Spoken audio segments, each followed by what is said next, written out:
Saya pakai bahasa Indonesia atau bahasa Bugis? Dicampur bahasa Bugis bahasa Indonesia ya. Oh, iya. Makanya banyak orang itu datang ke sini hanya ngaji 1 minggu baru pergi. Kenapa? Hanya ingin menyambung sanad kemudian pergi. Sebenarnya kalau saya masuk ke sini ceramah Pak, tidak ada apa-apanya dibanding ilmunya ulama kita di sini. Karena ulama kita itu punya sanad langsung. Makanya ulama kita yang ada di sini hargai betul. Kayu yang mengambang di laut itu tidak ada isinya. Yang berisi itu yang tenggelam. Sama di ustaz, yang viral-viral itu kadang tidak ada isinya. Kayak saya ini. Ya, yang diam-diam itu yang punya isi sebenarnya. Cuma kadang kita selalu melihat yang nampak itu. Karena kita pakai ukuran lahiriah, tidak pernah melihat dengan mata batin. Viral musibah juga Pak. Saya tidak punya tim media itu. Sengaja dari dulu tidak. Ada yang beberapa yang minta. Yang ikut-ikut ke sini kan juga. Itu saya tidak pernah minta. Dan saya tidak punya tim. Akun-akun itu tidak. Saya tidak mau. Ada pesannya guru tak Kiai Jadul Muin Yusuf kali Sidendreng. Yaitu cara main nak pasti dakah. Ya pupura ni masih datang aja nomor rusuk. Assalamualaikum warahmatullahi wabarakatuh.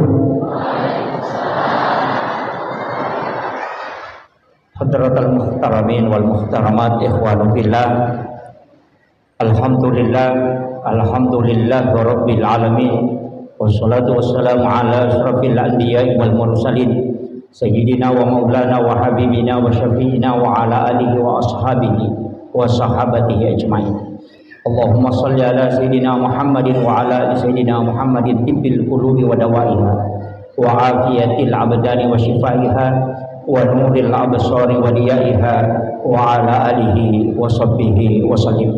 Yang kami muliakan dan kami ta'zimi para alim ulama, para tokoh, wabil khusus Bapak Imam Masjid Raya Campelageng yang insya Allah semoga Allah Subhanahu wa Ta'ala senantiasa memberikan keberkahan dalam hidup beliau sehingga dari lisan beliau kita dapat keberkahan. Yang kami muliakan yang mewakili Bapak Bupati beserta seluruh rombongan, Bapak Kapolsek, insya Allah, Bapak anggota DPD RI sempat hadir kita, anggota DPR, seluruh pejabat pemerintah, Bapak dari Kepala Kantor Kementerian Agama dan seluruh tamu undangan tanpa terkecuali, terkhusus lagi kepada panitia pelaksana yang sudah bekerja semaksimal mungkin demi terselenggaranya acara kita pada siang hari ini. Wabil khusus lagi yang kami muliakan dan kami takzimi para guru-guru mulia kita, anak-anak kita beserta ibu-ibu yang sempat hadir. Mohon maaf saya tidak bisa sebutkan satu persatu nama dan gelar, yang jelasnya semua insyaallah mudah-mudahan kita yang hadir di tempat ini mendatangkan dan mendapatkan keberkahan, dan insyaallah kelak mudah-mudahan bisa mendapatkan syafaat baginda Rasulullah sallallahu alaihi wasallam. Amin amin ya rabbal alamin. Saya pakai bahasa Indonesia atau bahasa Bugis? Dicampur bahasa Bugis bahasa Indonesia ya. Oh iya. Tadi saya tanya, bilang di sini pintar banyak bahasa Bugis, tapi tidak apa-apa. Saya campur bahasa Indonesia bahasa Bugis. Bulan ini adalah bulan Rabiul Akhir. Ulama Bugis tidak pernah mengenal istilah maulid. Yang selalu disebutkan itu adalah maulud. Makanya orang Bugis mengatakan memaulud. Karena peringatan maulid itu bukan peringatan waktu kelahiran, tapi peringatan untuk yang lahir.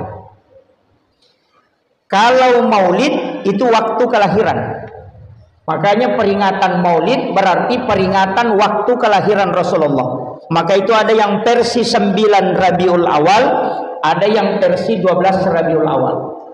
Itu peringatan maulid, artinya memperingati waktu lahirnya Rasulullah. Rasulullah sendiri memperingati waktu lahirnya yang berkaitan dengan harinya.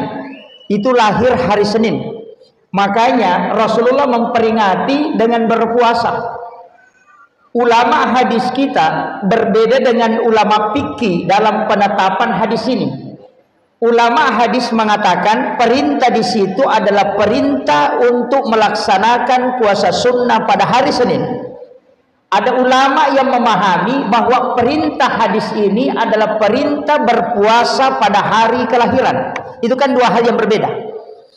Karena kebetulan Rasulullah ditakdirkan oleh Allah lahir hari Senin, maka dia puasakan hari Senin. Seandainya Rasulullah, kita berandai-andai, seandainya beliau ditakdirkan lahir hari Rabu, maka dia akan puasa hari Rabu. Karena ketika beliau ditanya, kenapa berpuasa pada hari Senin? Jawaban beliau, karena saya dilahirkan pada hari Senin dan wahyu pertama itu diturunkan oleh Allah pada hari Senin. Jadi Rasulullah berpuasa karena hari kelahirannya. Makanya pertanyaannya, kita lahir hari apa? Kalau lahir hari Rabu, maka puasakan hari Rabu sebagai tanda kesyukuran hari kelahiran. Karena caranya Rasulullah mensyukuri nikmat Allah adalah puasa. Cuma kita orang Bugis kalau syukuran makan-makan. Jadi tapi itu tidak masalah. Makanya ulama kita mengatakan disunnahkan puasa pada hari kelahiran. Kalau hari Rabu, puasakan hari Rabu. Dan banyak sahabat Nabi dan para ulama itu puasa di hari kelahiran. Karena ternyata punya hikmah. Hikmah itu adalah ilmu yang lahir dari ilmu. Makanya ada namanya ilmu hikmah.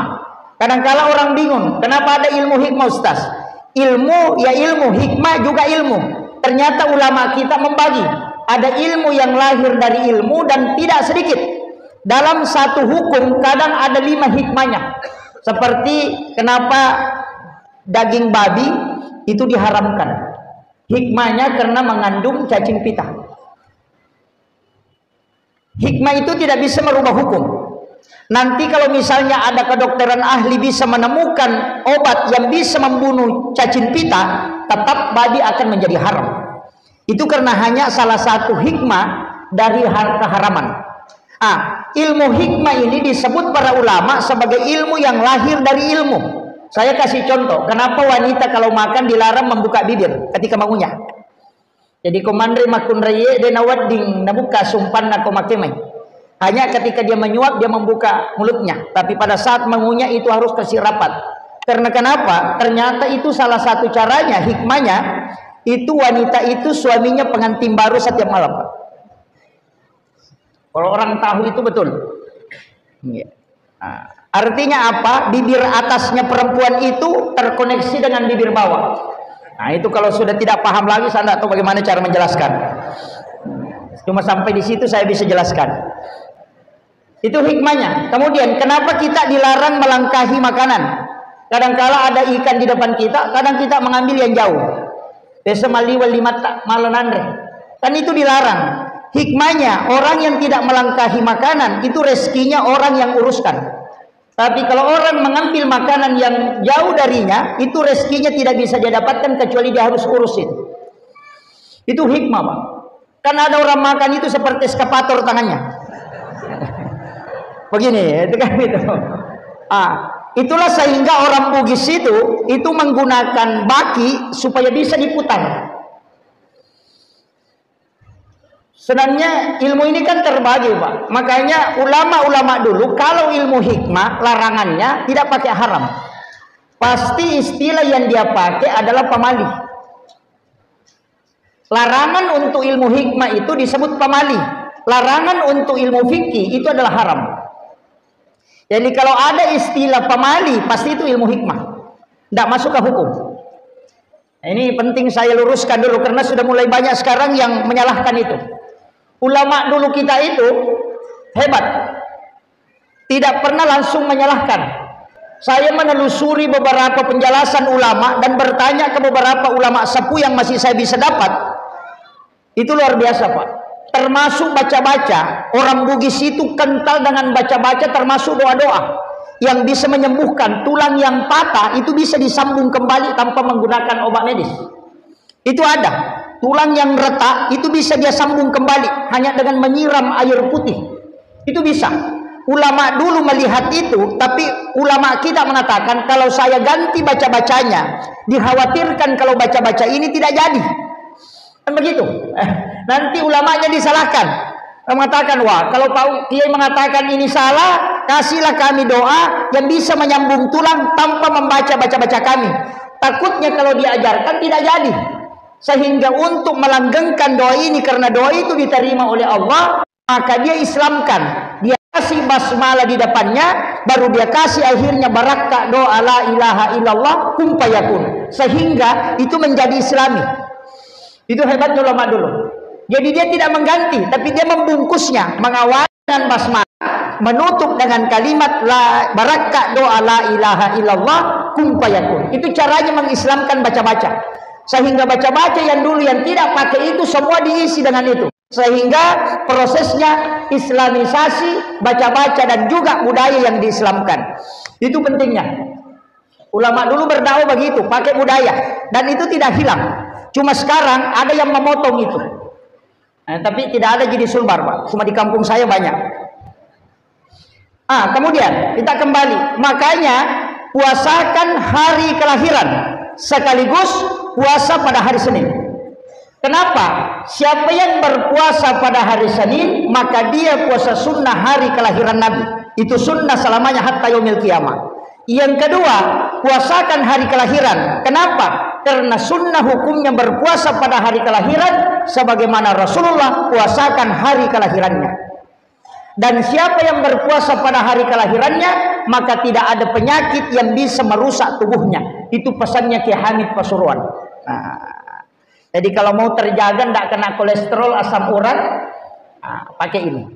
Salah satu amalan itu, Pak, untuk sehat. Puasakan hari kelahiran. Hanya ulama-ulama kita yang puasa di hari kelahiran itu jarang kena penyakit lain-lain. Itu hikmahnya. Cuma banyak orang tidak tahu hari apa dia lahir. Banyak, apalagi yang sudah lama orang tua kita itu banyak tidak tahu hari apa saya lahir ini. Cukup kalau tidak tahu, puasakan hari kelahiran Rasulullah, minta berkahnya. Karena nurnya terkoneksi dengan kita. Kemudian yang kedua, puasa hari Kamis itu kan juga sunnah. Ini puasa hari Kamis itu karena pahala dan doa ibadah itu di store. Sebenarnya sistem kerja malaikat ini sama dengan pejabat. Ada pejabat setiap 1 pekan itu melapor ke bupati misalnya. Ada juga laporan bulanan, ada laporan tahunan. Malaikat juga begitu. Setiap dalam 1 pekan itu melapor di hari Kamis. Makanya kalau kita berdoa, itu malaikat catat. Catatan ini nanti hari Kamis baru dilapor. Nah begitu. Makanya kalau orang hari Senin berdoa, itu belum dilapor, Pak. Itu baru dicatat.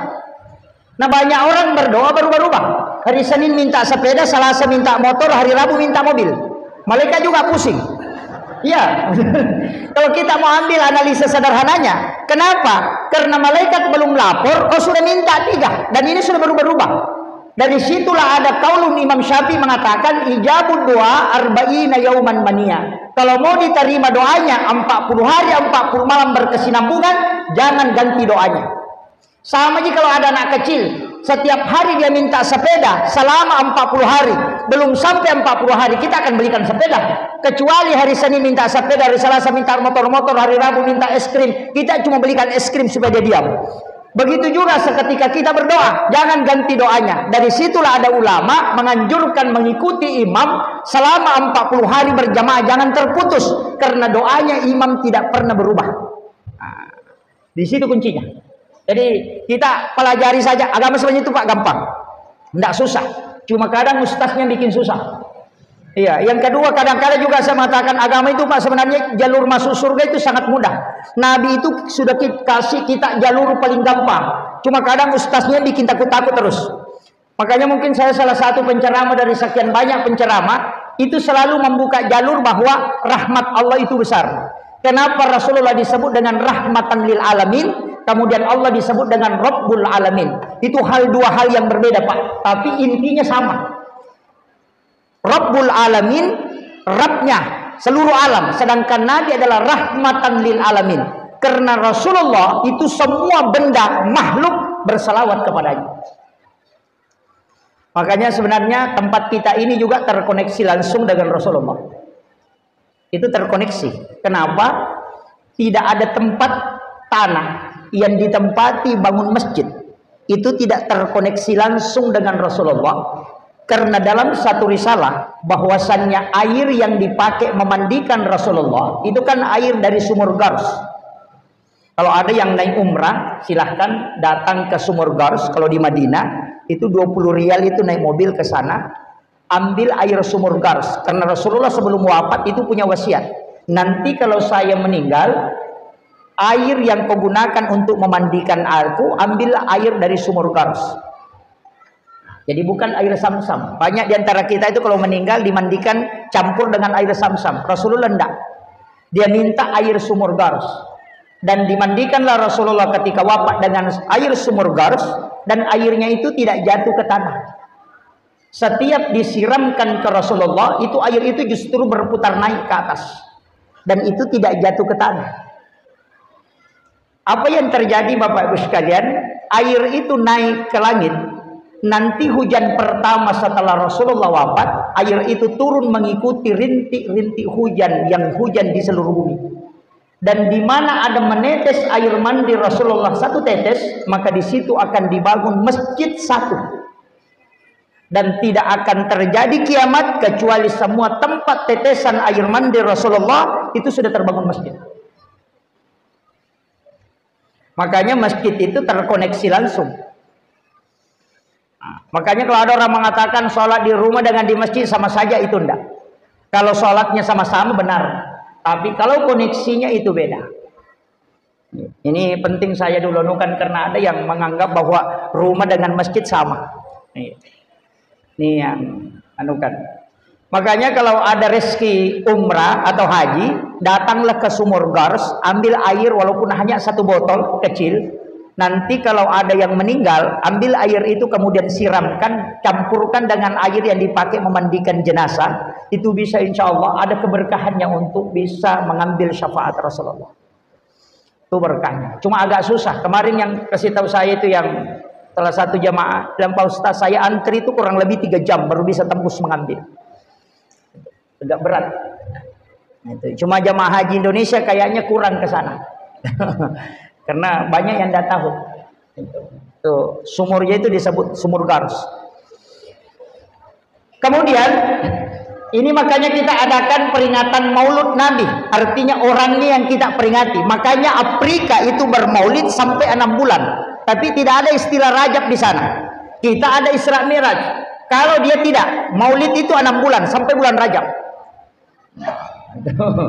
Jadi dia ambil sampai bulan Sya'ban, nanti Ramadan baru lepas. Itu luar biasanya mereka. Tapi kita ya peringatan Maulid, waktu 1 bulan ini pun sudah lewat Pak, karena ini sudah Rabiul Akhir. Saya sebenarnya dihubungi panitia, saya mengatakan dalam hati saya mengatakan sebenarnya biar saya tidak masuk di Sulawesi Barat Bapak Ibu sekalian. Kenapa? Ilmu ulama kita ini jauh dari apa yang saya tahu. Ulama kita di sini di Sulawesi Barat itu punya sanad langsung. Para habaib itu punya sanad langsung. Dan masih banyak suriat-suriat para rasul di sini tinggal. Ulama-ulama kasaf kita masih banyak. Cuma anak-anak kita belakangan ini kadangkala mau mengambil ilmu harus diambil yang sama yang viral-viral itu. Musibah juga itu, Pak. Nih. Saya kasih tahu anak-anakku yang belajar di tempat ini, ulama kita jaga yang ada di sini, ambil berkahnya. Makanya banyak orang itu datang ke sini hanya ngaji 1 minggu baru pergi. Kenapa? Hanya ingin menyambung sanad kemudian pergi, supaya mereka punya guru tersambung ke sini. Ini saya harus kasih tahu. Sebenarnya kalau saya masuk ke sini ceramah Pak, tidak ada apa-apanya dibanding ilmunya ulama kita di sini. Jauh sekali. Ini saya harus istilahnya ini saya harus buka ini. Karena ulama kita itu punya sanad langsung. Makanya ulama kita yang ada di sini hargai betul. Saya sangat takzim. Saya sebenarnya tidak berani masuk ceramah di sini, Pak. Cuma karena panitia itu bolak-balik. Sebenarnya saya sudah close jadwal. Tapi panitia selalu berusaha, Pak Ustaz minta waktunya. Saya juga mau maaf, kemarin minta untuk bikin video. Pak Ustaz bikin video bahwa akan berangkat ke sini. Sebenarnya itu saya tidak pernah lakukan. Baru sekali ini saya lakukan.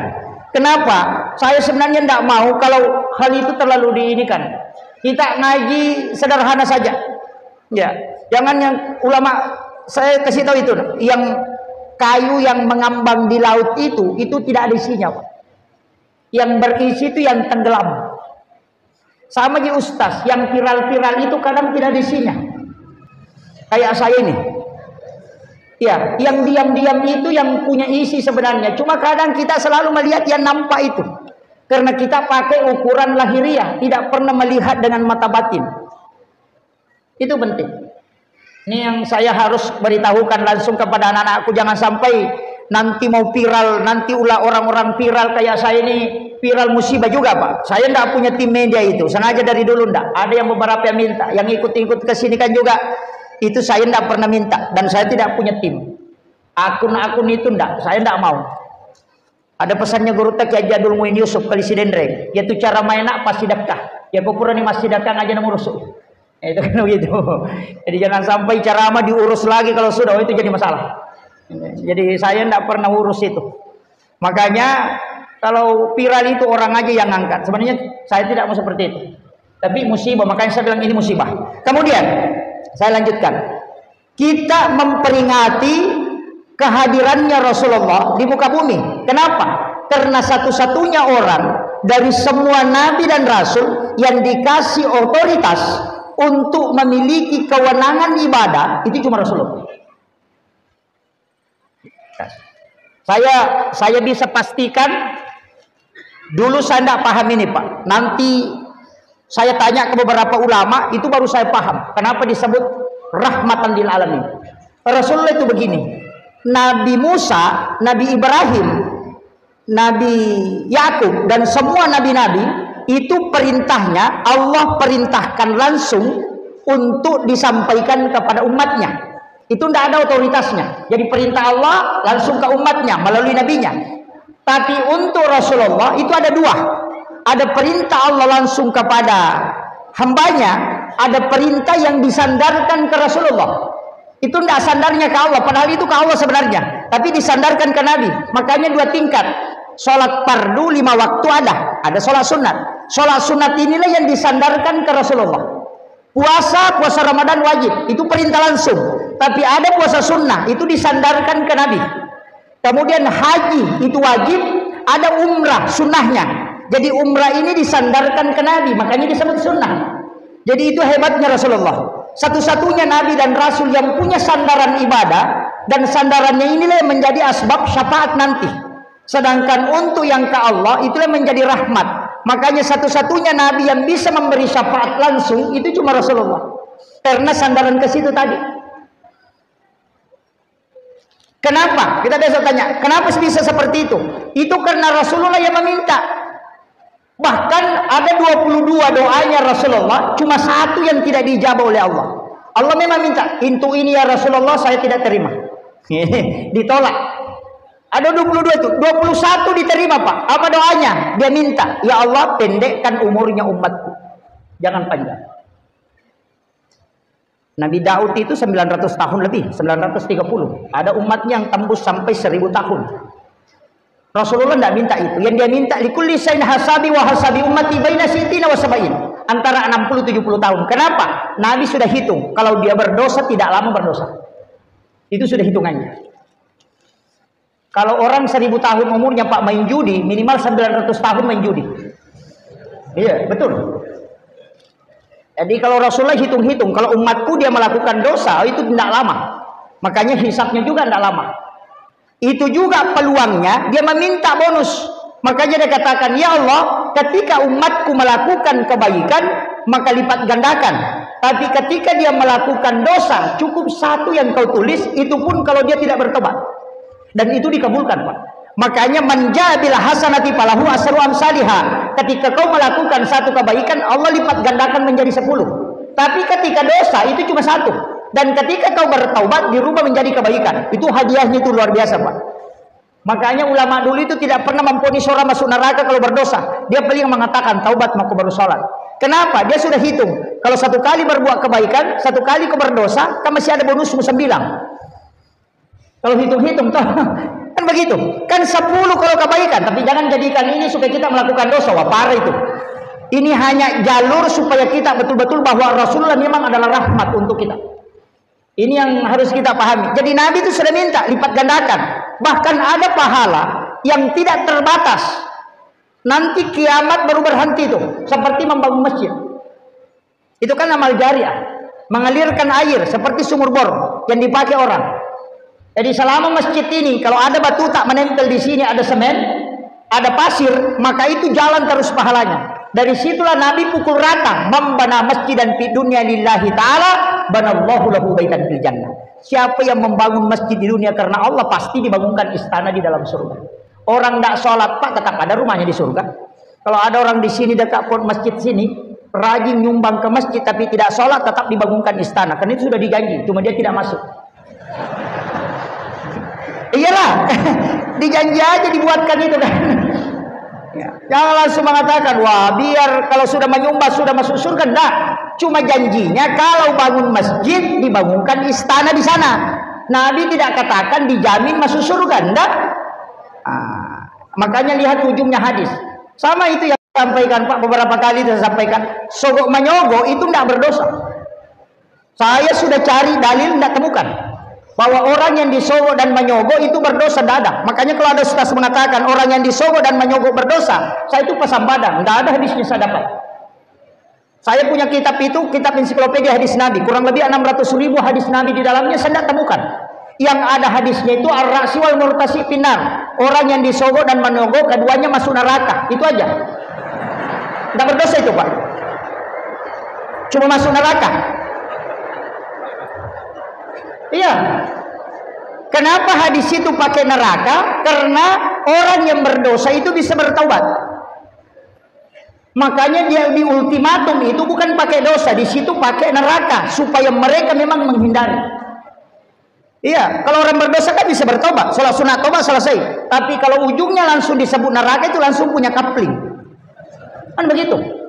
Makanya kita harus lihat juga konteksnya Pak. Makanya saya tuh kalau mengatakan berdosa Pak Ustaz sholat sogok menjogok, enggak berdosa, cuma masuk neraka. Nah itu ya. Tapi tidak ada di sini deh. Nah. Caleg-caleg itu Pak mestinya juga bagi-bagi sedekah. Iya, bersedekahlah. Tapi jangan menyogok.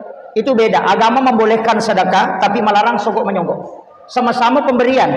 Cuma kalau satu pakai ultimatum berarti itu sudah sogok. Tapi kalau satu tidak pakai ultimatum hanya minta didoakan. Mestinya hari Jumat itu cari orang miskin di kampung kita 7 orang, sedekahi dia. Kemudian minta dia mendoakan kita. Beritahu saja, ini sedikit ada rezeki saya berikan kepada kita. Aku mohon didoakan karena saya punya hajat. Itu aja. Itu bukan sogokan, itu sunnah. Cuma masalahnya kalau bawakan sembako baru bikin gambar, baru bawa. Pak, ini sembako, ini nomor saya. Coblos nanti. Oh, itu sogok itu. Jadi masalah itu. Bukankah ada orang yang datang kepada Rasulullah karena sudah puluhan tahun sudahnya menikah, itu tidak punya keturunan. Sehingga dia minta nasihat kepada Rasulullah, apa yang kami harus lakukan supaya bisa dapat keturunan? Agar nasihat minta, carilah 7 orang miskin di hari Jumat kau sedekahi dan mintalah dia mendoakan kamu karena 7 orang miskin yang berdoa itu mengalahkan 40 orang alim. Itu wasiat Rasulullah. Dan itu bisa menembus pintu langit. Makanya caleg-caleg itu cari orang miskin Pak. Tahu kasiasi tasapa, aja na tahu perri. Ya, si salah. Ya kau tahu kasiasi dia memang tahu gagana. Ya kau tahu perri angka motoro na melo imangoto. Aja tu makai ka. Ina tu 5 kibo surat kata nga kurang mampu. Penuh kantor desa. Mak bulawa lot terima bantuan. Oh itu semua itu. Tahu perri ni itu 5 dareke ni. Tidak ada di sini deh. Alhamdulillah. Jangan tersinggung Ibu. Iya. Iya, si salah tahu perri si tahu kasih. Ya kau tahu perri tahu madareke ni itu. Mega gagana tapi itu 5 rasa miskin. Iya, bahkan ada orang lebih miskin di bawahnya tapi dia merasa lebih miskin. Tahu perri itu. Dia natu dia napa aja madareke. Enggak berhenti itu setiap hari mengeluh. Itu tahu perri itu. Dia tahu nak perlu ya lek bantuan situ kan atau make itu Pak. Tak perlu. Makanya kalau di tempat lagi yang ini cari saja orang miskin. Banyak itu yang tidak minta-minta. Tapi betul-betul sangat susah kehidupannya kita lihat. Bantu dia karena doanya itu bisa menembus pintu lagi. Itu. Hanya orang-orang kadang datang itu. Jadi punyalah amalan khusus. Karena sedekah itu Pak ada tingkatannya. Saya dulu ngaji tasawuf, itu sedekah ada 5 tingkatannya. Ada hadis itu, dau mardakum bis sedekah, obati penyakitmu dengan sedekah. Oh, kadang orang sedekah lewat celengan, isi celengan, baru berdoa sembuh. Ulama saya beritahu saya, oh bukan itu nak. Kalau punya penyakit, dokter sudah angkat tangan, ada sedekah yang bisa langsung itu. Bagaimana caranya? Itu sedekah tingkatan pertama. Kalau ada orang minta sumbangan, kasih kunci tempat uang. Itu.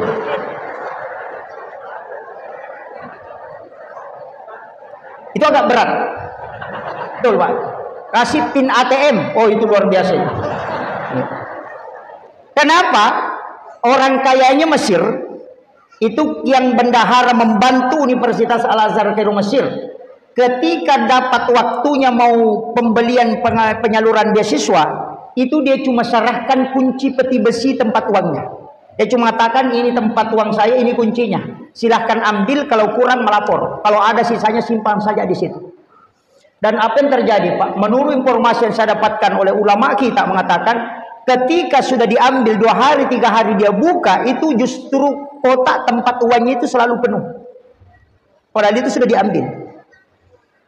Kan ada rezeki yang tidak melalui wa yarzuqu min haitsu la yahtasib itu.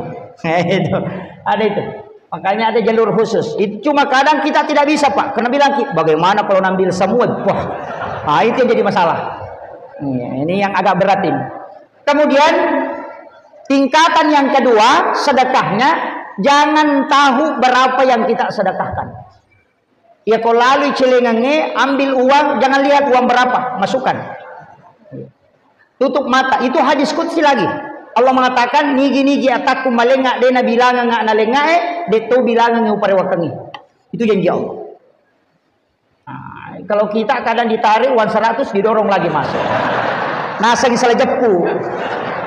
Jadi masalah juga itu. Itu kuncinya. Kan sebenarnya ada ulama mengatakan yang banyak itu berapa? Kalau 10.000 itu tidak banyak karena ada 20.000. Kalau 50.000 itu tidak banyak karena ada 100.000. Tapi yang banyak itu ketika kau sudah tidak tahu. Sama dengan zikir, berzikirlah dengan zikir yang banyak. Kalau kau baca 10.000 kan masih ada 20.000 di atasnya. Tapi ketika kau baca dan kau tidak tahu jumlahnya, maka itulah yang banyak. Nanti Allah yang menghitungnya. Itu kalau kita pakai pendekatan tasawufnya. Tapi kalau pendekatan fikihnya sesuai dengan ritmenya. Kalau wirid ya ada jumlahnya.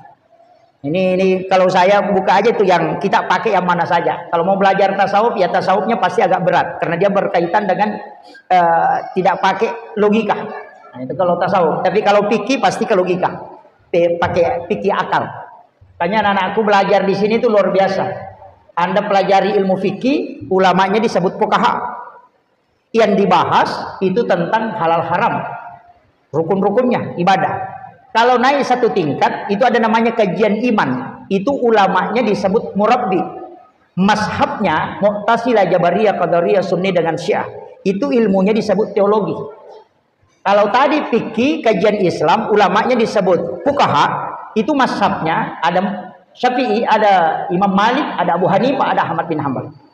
Kalau naik satu tingkat di atasnya, namanya kajian ihsan. Ihsan itu sebenarnya tasawuf. Ulamanya bukan fuqaha dan juga bukan murabbi, tapi disebut mursyid. Karena dia berkaitan dengan kalbu. Makanya kalau sholatnya mau sah, belajar sama ahli fikih. Karena itu yang tahu halal, haram dan tata cara sholatnya. Tapi kalau sholatnya mau khusyuk, jangan belajar sama ahli fikih. Tanya ahli kalbu. Sama aja dokter. Kalau jantungmu bermasalah, datang ke ahli jantung. Jangan ke ahli kulit. Nggak ketemu itu. Salat ketika mau khusyuk jangan tanya ulama fikih, tanya ulama tasawuf bagaimana cara mengenal Allah. Masing-masing ada ranahnya Pak. Cuma kadang orang sekarang selalu mencampur. Pokoknya agama ini cuma satu, sempurna sudah. Baru dia belajar fikih, baru mau khusyuk, makanya dia Allahu Akbar. Nggak bisa.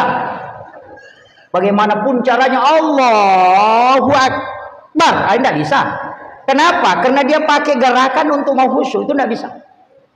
Yang mengingat itu kan di sini. Bahkan saya pernah dikasih tahu. Nah, kalau kau cari Allah, itu pasti kau capek. Kan kuncinya ada di situ. Kalau kau sholat kemudian kau cari Allah, pasti kau capek. Caranya tidak capek, gampang.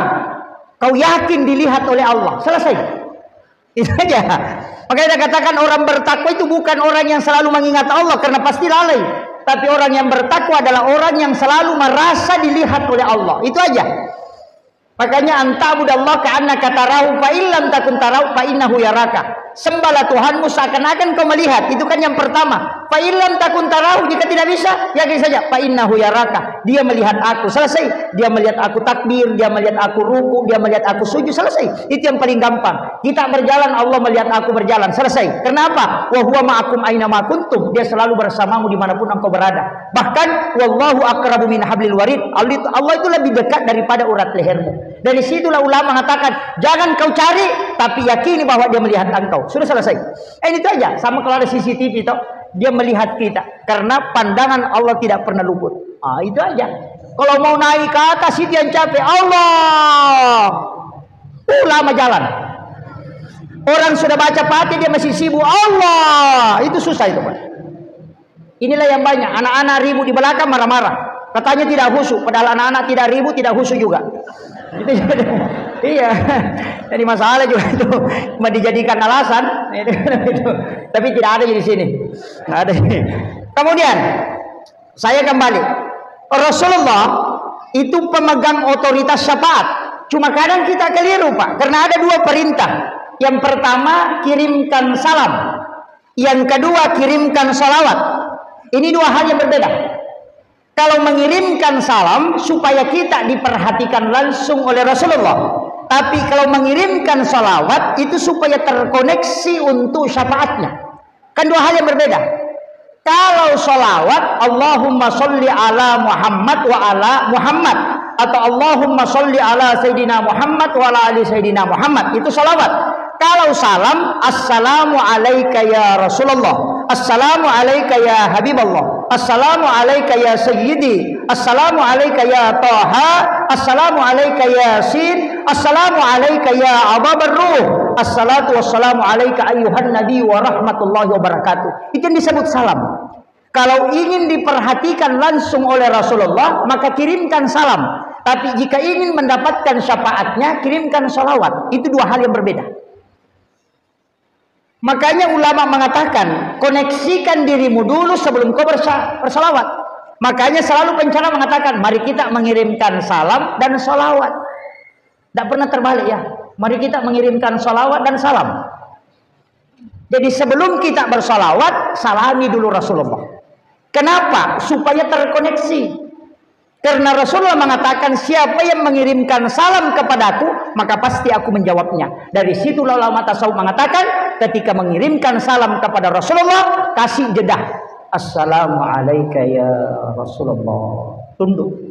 Biarkan Rasulullah menjawab, baru kita melanjutkan kembali. Setelah itu baru kau kirimkan sholawat. Ini kuncinya.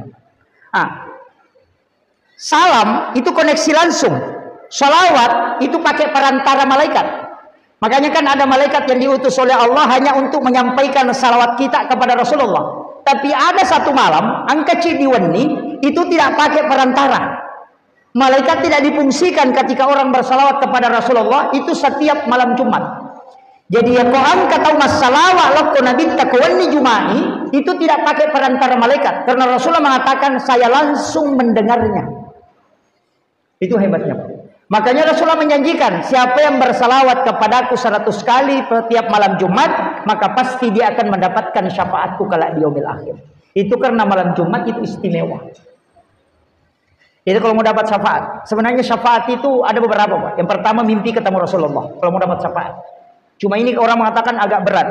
Guru saya, mursyid saya mengatakan, nah mimpi ketemu Rasulullah, kalau ada orang sudah 40 tahun umurnya, nah belum pernah sekali mimpi ketemu Rasulullah, itu rugi betul dia. Saya tanyakan, wah bukan persoalan ruginya Pak Kiai, tapi persoalan bisa atau tidak. Dia mengatakan kesalahannya bukan pada bisa atau tidak, kesalahannya dia tidak pernah memintanya. Karena tidak mungkin Rasulullah tidak mendatangi kalau dia minta. Makanya sebelum tidur itu berwudu sempurna, baru baring sebagaimana caranya Rasulullah baring, baru kirimkan salam kepada Rasulullah dan salawat, kemudian minta dia datang. Ya Rasulullah, aku rindu kepadamu. Datanglah engkau dalam mimpiku, temui aku ya Rasulullah. Aku ingin melihat wajahmu secara langsung. Nabi kalau diminta Pak, 40 hari kata ulama, insya Allah itu bisa tembus. Tapi kalau kau tidak minta, 30 tahun tidak bisa. Sama aja Pak Bupati, kalau kau tidak undang, tidak datang. Baru bilang, kenapa tidak datang? Kenapa tidak datang? Nah, kau tidak panggil. Kan begitu. Paling tidak kalau kau sudah panggil, dia panggil tapi dia tidak datang, ada asistennya dia bawa, ada pejabat yang dia bawa, dari pejabatnya itu bisa terkoneksi. Dari situlah biasanya orang meminta mimpi ketemu Rasulullah, cuma dia melihat wajah seorang ulama, maka suruh datangi ulama itu, minta ijazah supaya bisa mimpi ketemu Rasulullah. Begitu caranya. Sama di Pak Bupati yang dia utus ke sini, maka kalau mau ketemu Pak Bupati, tanya yang disuruh datang ke sini. Kan begitu. Ini saya kasih tahu jalurnya Pak. Para ulama kita di sini banyak tahu. Jadi kalau mau mimpi ketemu Rasulullah, kadang Nabi itu memperlihatkan hal yang lain. Allah bilang, oh dari jalur sini nanti ketemunya baru bisa koneksi. Ada orang mimpi ketemu ulama ini, mimpi ketemu ulama ini. Kalau begitu, datangi orang itu, minta amalannya supaya dia bisa, kita bisa juga terkoneksi. Nah, itu kuncinya. Ini anak-anakku yang di sini, saya ini Pak, alhamdulillah umur sudah 40. Saya lahir Desember 83, 1983. Jadi pas umur saya tahun ini 40. Ini kan tahun 2023. Jadi kita sebenarnya di ulama-ulama kita dulu itu aja yang diajarkan. Jangan mengatakan tidak bisa, tidak. Kau minta memang. Kalau kau tidak minta, jangan menyesal kalau dia tidak datang. Nah, itu makanya kalau mau tidur berwudu, kemudian kita meminta salami Rasulullah, kirimkan salam kepada Rasulullah, kirimkan salawat, setelah itu minta dia datang. Insya Allah Rasul akan mendatangi kita karena dia mendengarkan langsung. Ketika kita salami, dia dengarkan langsung dan dia menjawabnya. Itu pasti dia akan datang ke kita. Ini yang untuk anak-anakku, kalau cepat bisa melakukan itu secepat mungkin itu bisa Pak. Ulama kita mengatakan, tapi ada jalur yang kedua. Saya dikasih tahu cuma agak berat. Kalau mau mimpi ketemu Rasulullah, biar tidak kirim salawat, ada, jangan marah selama 40 hari. Lihat. Aja tamacai, aja tamasusah 40 sona 40 nina. Ini agak berat. Ya mega tahu Pak, 40 aka 40 macai seso. Kenapa? Orang yang bisa menjaga emosinya itu akan berdering telinga kanannya, berdengung itu. Dan orang yang dengung telinga kanannya itu disebutkan di Malakul A'la itu namanya secara khusus, sehingga para malaikat bertasbih dan tembus ke telinganya. Dari situlah kita dilarang menutup telinga ketika telinga kanan berdengung. Kadang kita kalau berdengung telinga kanan sedikit, berkesi begini. Oh itu jadi masalah. Karena tidak paham itu. Itu orang berdengung itu sudah disebut dengan tasbihnya para malaikat. Nabi sebut nama kita langsung di hadapan para malaikat. Itu istimewa itu Pak. Dan di situ kita bisa berdoa, karena di situ doa bisa mustajab betul. Bersalawat kepada Nabi kemudian minta syafaat. Kemudian kalau tidak bisa, berat Ustaz mimpi ketemu Rasulullah, itu berat. Jalur yang kedua bisa kita tempuh, baca syahadatnya ruh. Maka itu pandita atau syahadat pamulangi. Raditu billahi rabba wa bil islami dina wa bi Muhammadin nabiyyan wa rasula. Ada yang menambah raditu billahi rabba wa bil islami dina wa bi Muhammadin nabiyyan wa tiba wa rasula. Itu 3 kali atau 7 kali, itu hadis sahih.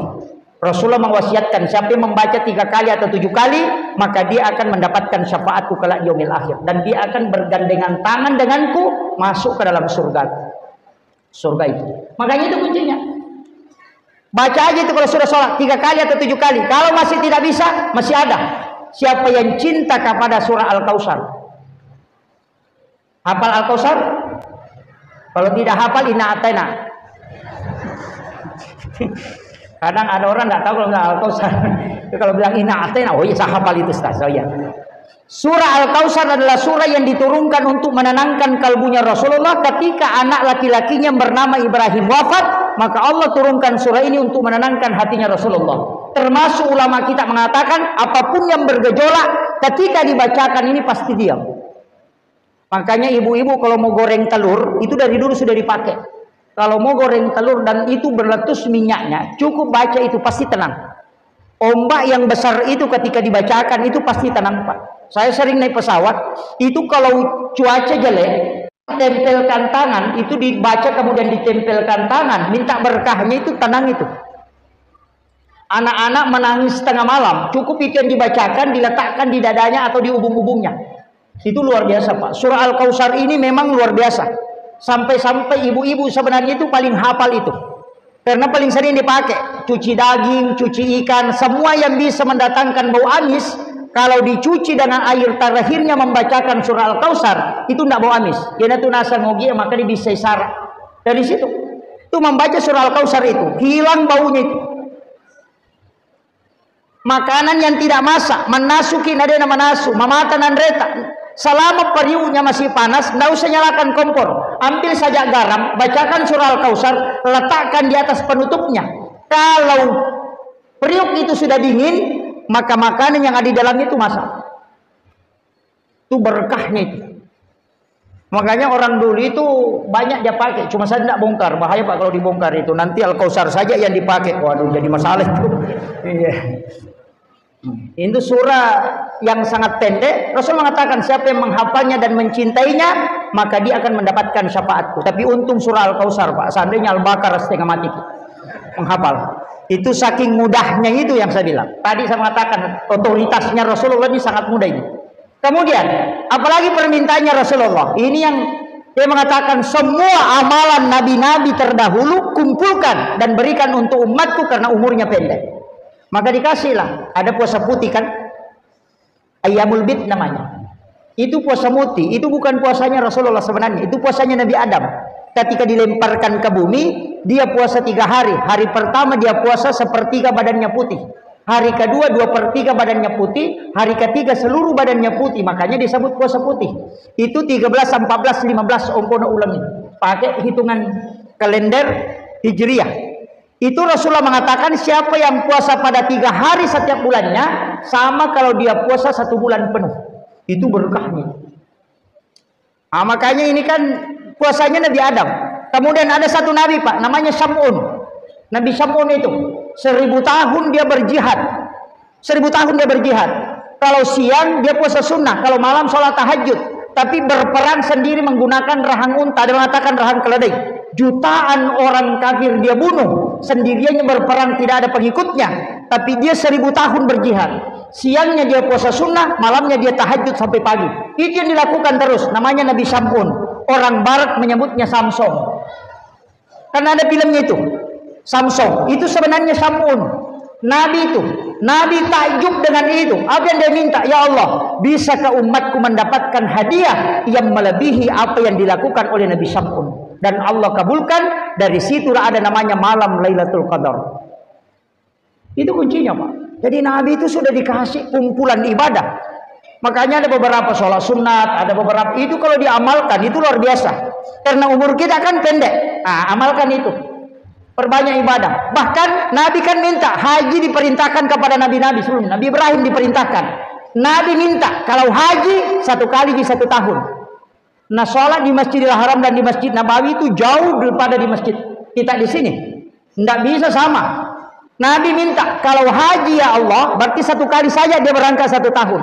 Kasih kesempatan umatku bisa berangkat kapanpun tanpa melalui haji itu. Maka diberikanlah dia pahala ibadah umrah. Makanya umrah disebut sunnah, hajinya itu wajib. Itu karena hadiah pahalanya yang ditunggu Rasulullah. Ini makanya saya bilang kalau kita tidak ambil itu kelewatan betul. Yang punya uang, Pak, silahkan berangkat umrah kalau tidak bisa berangkat haji. Kalau sidrap itu mendaftar haji umum, sekarang dia daftar itu 38 tahun baru bisa berangkat. Jadi kalau anak TK didaftar, nanti S2 baru bisa berangkat. Iya. Itu kalau mengikuti jadwal itu. Iya. Jadi makanya umrah saja. Tapi yang sering berangkat umrah kurang-kurangi. Biar 1 kali saja 1 tahun. Tidak usah bolak-balik setiap bulan berangkat. Jangan. Yang banyak uangnya jangan selalu pakai naik umrah kalau sudah berangkat. Umrahkan orang. Kalau tidak mengumrahkan orang ada kuncinya. bangun pondok-pondok khusus yang bisa untuk tahfizul Quran dan baca kitab. Itu pahalanya tidak terputus sampai yaumil kiamah. Tapi kalau naik umrah, kalau umrahnya diterima, alhamdulillah. Kalau tidak, angkat tangan. Apalagi umrah sekarang banyak yang selfie-selfie. Tawaf baru selfie.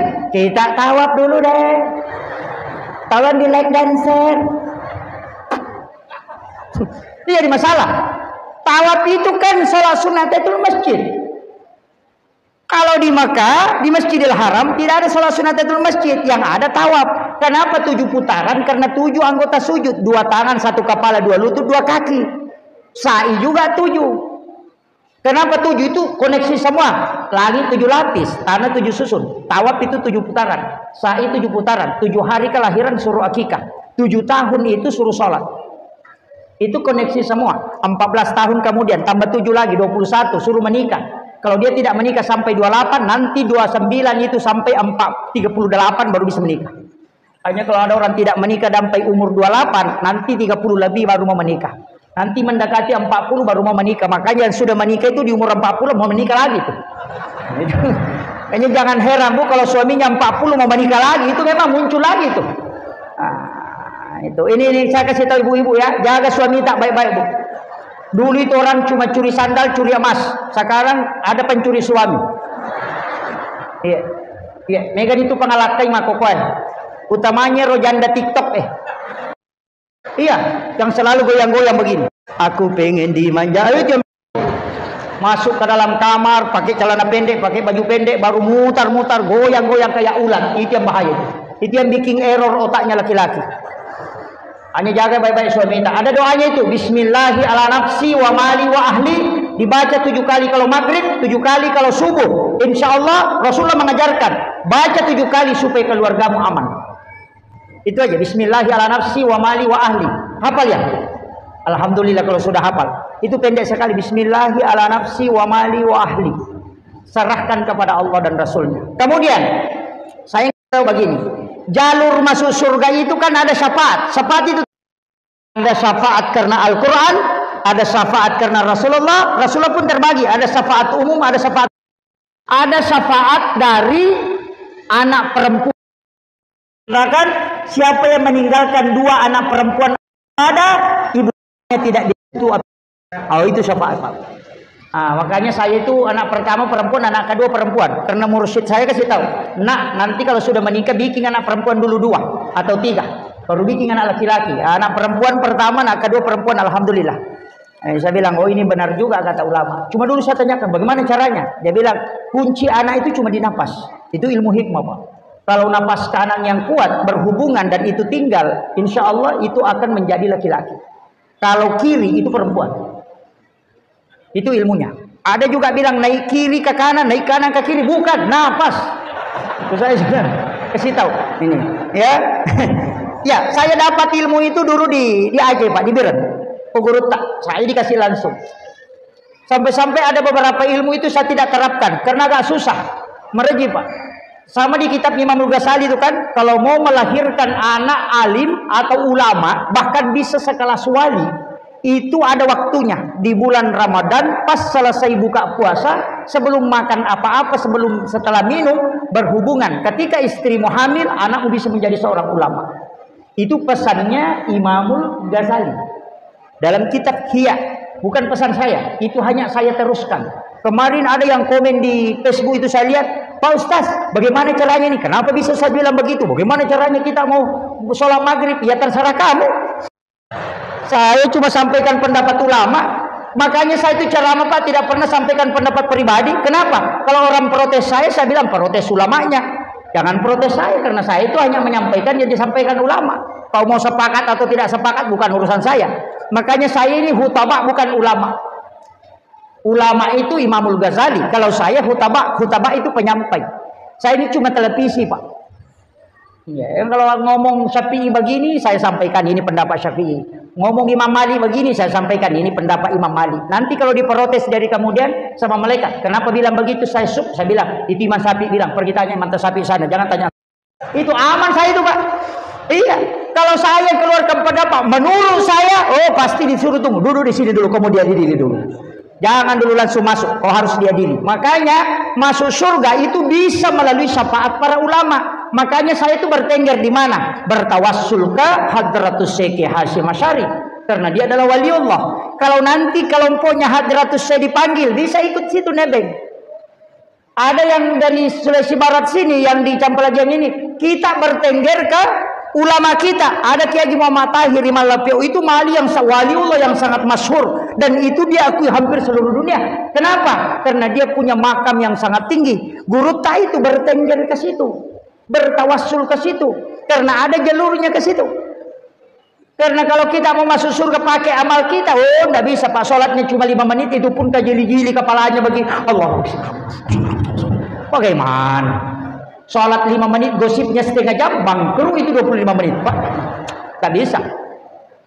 Ya, makanya ulama dari dulu selalu bertawassul. Majelis listrik, karena kita tidak punya listrik sendiri, gandengkan sama listrik yang ada, tempel ke situ, cantol di situ supaya kita bisa terkoneksi. Karena ada orang masuk surga itu karena syafaat para ulama. Maka ziarahilah dan datangilah semua ulama yang kita kenal, karena boleh jadi di antara mereka ada salah satu yang menggandeng tanganmu masuk ke dalam surga. Itu wasiat Suryat Datuk Kalampayan ketika saya berziarah dengan beliau.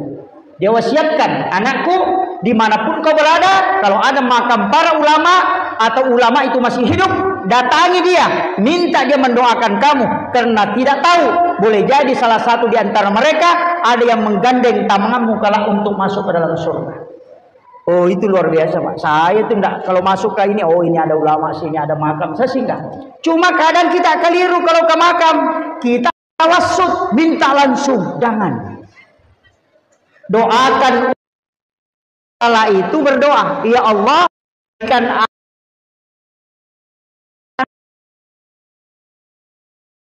bagaimana berkah yang kau berikan kepada ulama ini. Itu namanya tawassul. Jangan bilang, oh penganu angka kami yang capo mukuri Pak Boti he aja mau keina aja mula sing capo nei monri he anu ya oh na perkenalkan semua. Bukan begitu Pak. Bukan. Datangi, doa, minta kepada surah alaihim di an'amta alaihim, orang yang kau umat. Kiai Haji Muhammad Tahir Imam Lapio di kita minta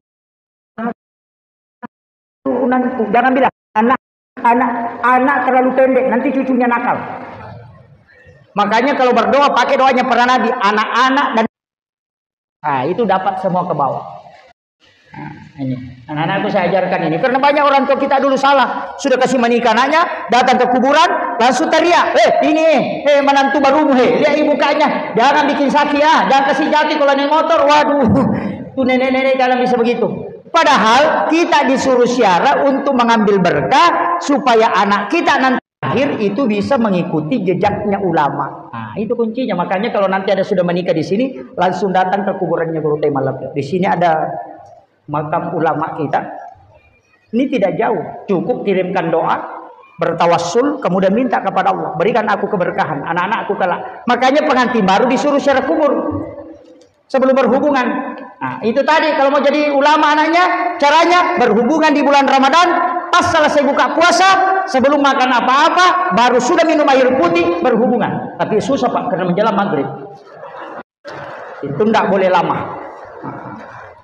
Kalau bisa, itu bisa melahirkan ulama di sini. Itu kata Imamul Ghazali, saya hanya sampaikan.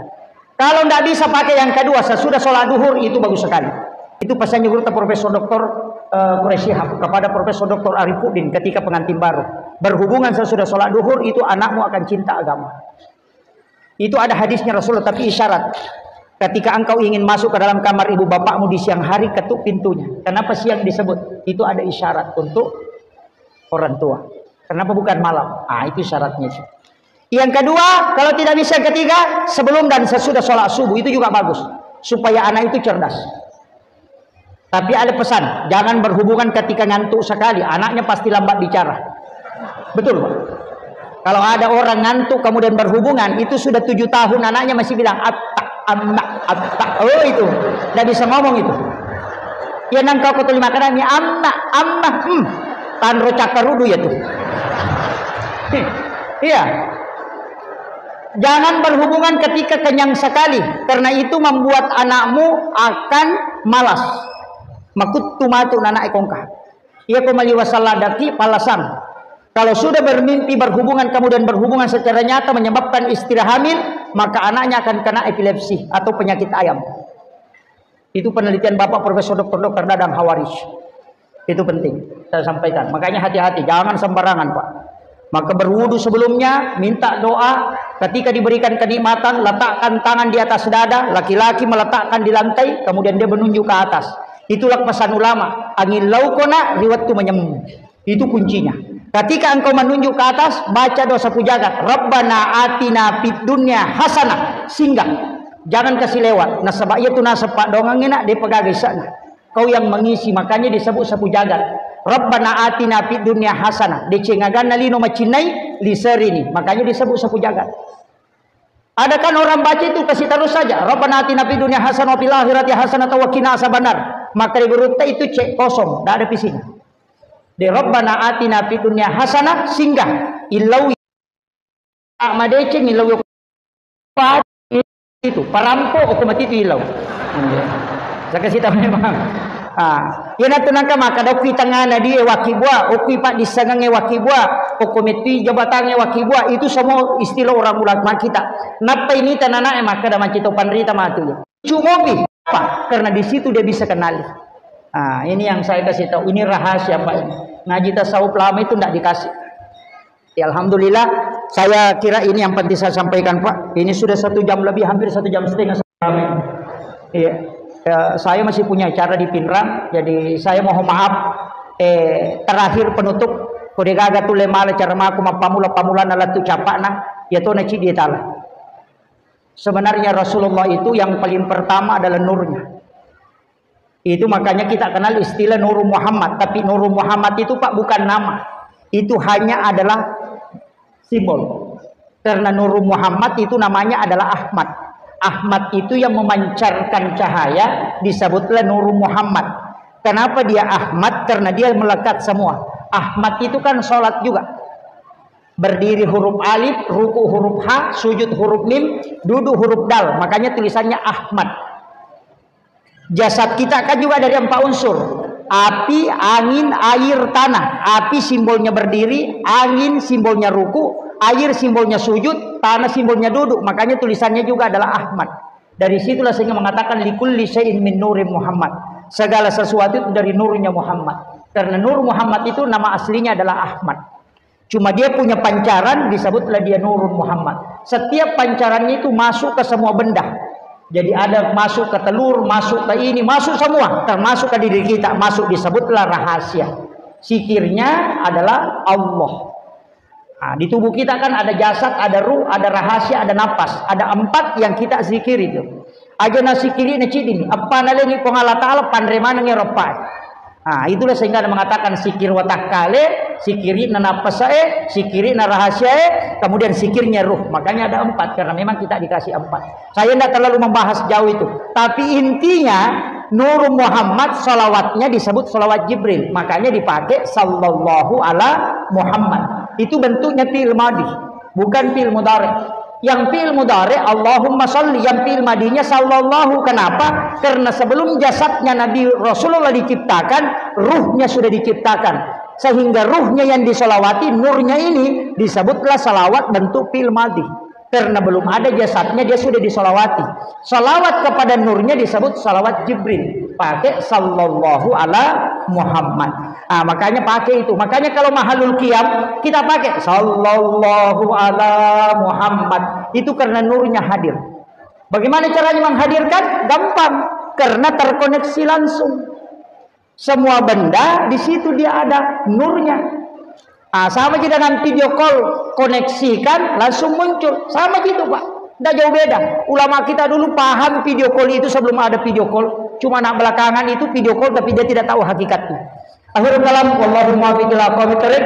Assalamualaikum warahmatullahi wabarakatuh. Insyaallah. Hadirin wal hadirat yang sama-sama berbahagia. Acara selanjutnya sambutan Bupati Polewali Mandar yang diwakili oleh Ustaz Ahli kepada beliau dengan dipersilakan.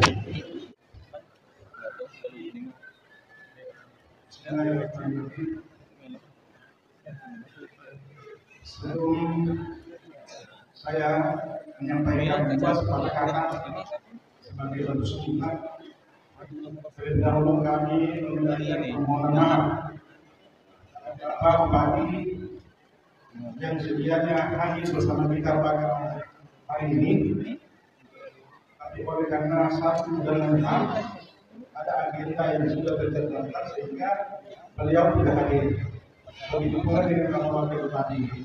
Oleh karena itu, melalui kesempatan ini atas nama pemerintah Kabupaten Polewali Mandar berharap kepada kita semua, kepada khususnya masyarakat yang ada di Kecamatan Caparia untuk senantiasa membantu berkolaborasi dengan pemerintah Kabupaten Polewali Mandar.